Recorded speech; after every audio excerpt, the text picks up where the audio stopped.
ಬೆಂಗಳೂರಿನ ಮತ್ತಷ್ಟು ಸುದ್ದಿಗಳನ್ನ ಕ್ವಿಕ್ ಆಗಿ ನೋಡೋಣ ರೌಂಡ್ ಅಪ್ನಲ್ಲಿ.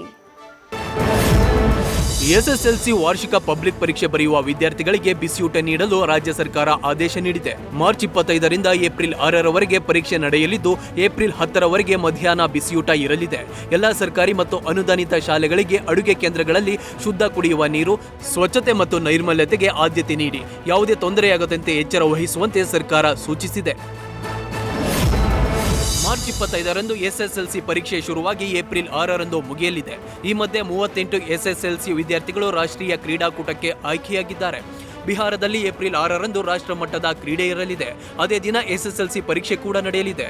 ಹೀಗಾಗಿ ಮುಂದೆ ನಡೆಯುವ ಪೂರಕ ಪರೀಕ್ಷೆ ಬರೆಯಲು ನಮ್ಮ ಮಕ್ಕಳಿಗೆ ಅವಕಾಶ ಕೊಡಿ ಅಂತ ಶಿಕ್ಷಣ ಇಲಾಖೆಗೆ ಎಷ್ಟೇ ಮನವಿ ಮಾಡಿದರೂ ಕ್ಯಾರೆ ಅಂತಿಲ್ಲ ಅಂತ ಪಾಲಕರು ಅಳಲು ತೋರಿಸಿದ್ದಾರೆ.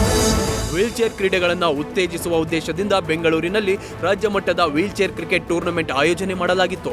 ಇವತ್ತು ಜಕ್ಕೂರಿನ ವಿದ್ಯಾಶಿಲ್ಪಿ ಅಕಾಡೆಮಿ ಕ್ರೀಡಾಂಗಣದಲ್ಲಿ ನಡೆದ ವೀಲ್ಚೇರ್ ಕ್ರಿಕೆಟ್ ಟೂರ್ನಿಯಲ್ಲಿ 2 ತಂಡಗಳು ಭಾಗಿಯಾಗಿದ್ವು. ಕರ್ನಾಟಕ ವೀಲ್ಚೇರ್ ಕ್ರಿಕೆಟ್ ಅಸೋಸಿಯೇಷನ್ ಆಯೋಜಿಸಿದ್ದ ಟೂರ್ನಿಯಲ್ಲಿ ಮೈಸೂರು ವಾರಿಯರ್ಸ್ ಹಾಗೂ ಬಾಗಲಕೋಟೆ ಬ್ಲಾಸ್ಟರ್ಸ್ ತಂಡ ಬೆಸ್ಟ್ ಆಫ್ 3ಯಲ್ಲಿ 3 ಪಂದ್ಯಗಳಲ್ಲಿ ಮುಖಾಮುಖಿಯಾಗಿದ್ವು. ಇದರಲ್ಲಿ ಬಾಗಲಕೋಟೆ ಬ್ಲಾಸ್ಟರ್ಸ್ ತಂಡ ಗೆದ್ದು ಬೀಗಿದೆ.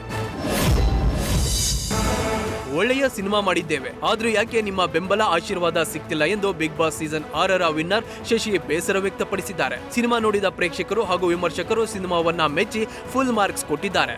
ಆದ್ರೆ ಥಿಯೇಟರ್ನವರ ಸಹಕಾರ ಸಿಗ್ತಿಲ್ಲ ಅಂತ ಥಿಯೇಟರ್ನೊಳಗೆ ಶಶಿ ಹಾಗೂ ಚಿತ್ರತಂಡ ಪ್ರೇಕ್ಷಕರ ಮುಂದೆ ಬೇಸರವನ್ನ ವ್ಯಕ್ತಪಡಿಸಿದೆ. ನ್ಯೂಸ್ ಫಸ್ಟ್ ನಿರ್ಭೀತಿಯಿಂದ ನಿಮ್ಮ ಪರವಾಗಿ.